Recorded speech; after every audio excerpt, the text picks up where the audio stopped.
अंकुशे काढा रोपेर पवित्र पिपल उम्रिन्न अब पनि सोचेनौ भने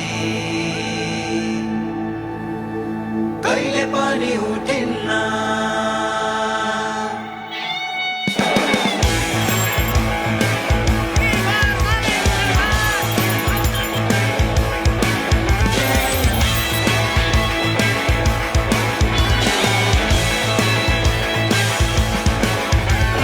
लेखौं भविष्य आफ्नो आफै नै अरूको हियाई बनाउँदैन यो देश।